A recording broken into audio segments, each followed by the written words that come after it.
आओ बच्चों, कहानी सुनिए। ये पंचतंत्र की कहानी है। कहानी का शीर्षक है मूर्ख बातूनी कछुआ। एक तालाब में एक कछुआ रहता था। उसी तालाब में दो हंस तैरने के लिए उतरते थे। हंस बहुत हंसमुख और मिलनसार थे। कछुए और उनमें दोस्ती होते देर ना लगी। हंसों को कछुए का धीमे धीमे चलना और उसका भोलापन बहुत अच्छा लगा। हंस बहुत ज्ञानी भी थे। वे कछुए को अद्भुत बातें बताते, ऋषि मुनियों की कहानी सुनाते। हंस तो दूर दूर तक घूम कर आते थे, इसलिए दूसरी जगहों की अनोखी कहानी कछुए को बताते। कछुआ मंत्रमुग्ध होकर उनकी बातें सुनता।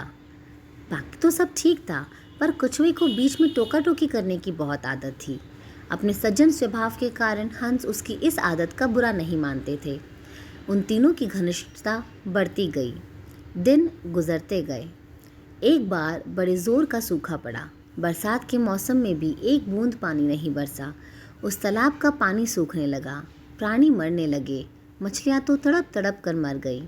तालाब का पानी और तेजी से सूखने लगा। एक समय आया, ऐसा भी आया कि तालाब में खाली कीचड़ रह गया। कछुआ बड़े संकट में पड़ गया। जीवन मरण का प्रश्न खड़ा हो गया। वहीं पड़ा रहता तो कछुए का अंत निश्चित था। हंस अपने मित्र पर आए संकट को दूर करने का उपाय सोचने लगा। वे अपने मित्र कछुए को ढांढस बंधाने का प्रयास करते और हिम्मत ना हारने की सलाह देते। हंस केवल झूठा दिलासा नहीं दे रहे थे, वे दूर दूर तक उड़कर समस्या का हल ढूंढते। एक दिन लौटकर हंसों ने कहा, मित्र, यहाँ से 50 कोस दूर एक झील है, उसमें काफ़ी पानी है, तुम वहाँ मज़े से रहोगे। कछुआ रोनी आवाज़ में बोला, 50 कोस? इतनी दूर जाने में मुझे महीनों लगेंगे, तब तक तो मैं मर जाऊंगा। कछुए की बात भी ठीक थी। हंसों ने अकल लगाई और एक तरीका सोच निकाला। वे एक लकड़ी उठाकर लाए और बोले, मित्र, हम दोनों अपनी चोंच में इस लकड़ी के सिरे पकड़कर एक साथ उड़ेंगे। तुम उस लकड़ी के बीच में से मुंह से थामे रहना। इस प्रकार हम उस झील तक तुम्हें पहुंचा देंगे। उसके बाद तुम्हें कोई चिंता नहीं होगी।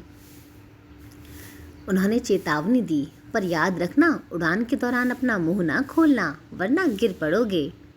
कछुए ने हामी में सिर हिलाया। बस लकड़ी पकड़कर हंस उड़ चले। उनके बीच में लकड़ी मुंह दबाए कछुआ। वे एक कस्बे के ऊपर से उड़ रहे थे। नीचे खड़े लोगों ने आकाश में अद्भुत नज़ारा देखा। सब एक दूसरे को ऊपर आकाश का दृश्य दिखाने लगे। लोग दौड़ दौड़ कर अपने छज्जों पर निकल आए। कुछ अपने मकानों की छतों की ओर दौड़े। बच्चे, बूढ़े, औरतें व जवान सब ऊपर देखने लगे। खूब शोर मचा। कछुए की नज़र नीचे उन लोगों पर पड़ी। उसे आश्चर्य हुआ कि उन्हें इतने लोग क्यों देख रहे हैं। वह अपने मित्रों की चेतावनी भूल गया और चिल्लाया, देखो कितने लोग हमें देख रहे हैं। मुंह के खुलते ही वह नीचे गिर पड़ा। नीचे उसकी हड्डी पसली का पता नहीं लगा। इससे हमें क्या सीख मिलती है कि बेमौके मुंह खोलना बहुत महंगा पड़ता है।